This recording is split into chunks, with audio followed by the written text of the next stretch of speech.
دا جنید بغدادي رحمت الله علیه نوم خو ټول اورېدلی دی کنه. جنید بغدادي نوم اورېدلی دی.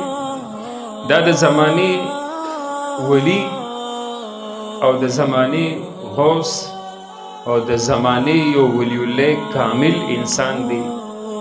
د دا مرتبه به څه میلاو شوې وه؟ د دا ریسلرو پهلوانو بادشاه ساتلو مقابلې به پې کولې. نو یو پیره د رسول الله صلی الله علیه وسلم د خاندان سوچ کوئ چرته د الله پیغمبر یعنی به د الله د پیغمبر نه وروستو دور کې د الله د پیغمبر یو خاندان د هغه د رشتې دار کې یو کس چې ډېر زیات فقر و فاقه و غریبۍ راغستی و، ملا یې خېټې سره او خېټه ملا سره سترګې ورته پرېوتې دي، رنګ زیړ پیړ دی. نو بادشاه به چیلنج کولو په بغداد کې چې د دې جنید بغدادي د ده د مقابلې بادشاه لوی لوی انعامات به اخیستل. نو دغه د نبی علیه السلام د خاندان او د هغه د رشتې دار دغه کمزوري انسان چیلنج قبول کو.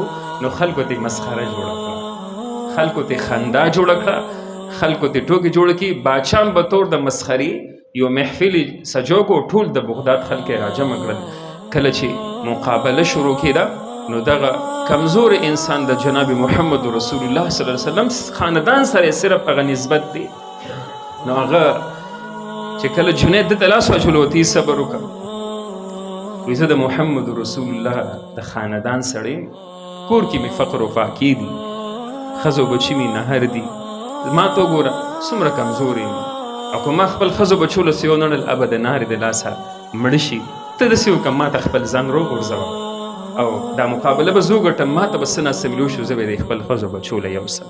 جنید بغدادي باندې صرف د دې نوم چې دا زما د محمد رسول الله د خاندان سړی دی، دې الفاظ لکه تاسو چې ته ناست یې د کوم څیز کینولې دا نعت خوانان د محمد رسول الله صفات بیانوي، وایي دا زموږ د محبوب صفات بیانوي. نو جنید بغدادي رحمت الله علیه ورته ځان روغورځولو او دا کمزوري انسان یې په سینه کې ناست و. بادشاه حیران، د بغداد شهر والا حیران.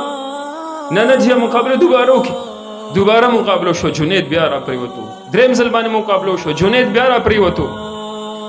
اخیره کې انعام خو هغه کس ته میلو شو، خو دې جنید له مخ تور کو او دې په خر سور کو او دته د خلکو د چپلو یو هار واچولو په پوره بغداد کې وګرځولو. چې کله ماښام شو کور ته راغلو، خپه عزت په صفر بدل شو. لوی پهلوان د ده د مقابلې څوک نو په عراق او په شام او په بغداد او په ایران کې. ښځې ته وایي دا ټوله کیسې ورله وکړه. نو هغه ښځه نیکه ښځه وه، نو هغې ورته ویل چا دپاره دې ځان ذلیله کړو، چا دپاره دې یعنې وبیلله او ته د محمد رسول الله د وجې مو بیلله، او دې نه بیلله تا وګټله. مخکې ګوره الله د دې واقعې نه پس د ده نه جنید بغدادي جوړ کو چې د ټولې دنیا خلک او بیا صرف د ده زیارت له راتله.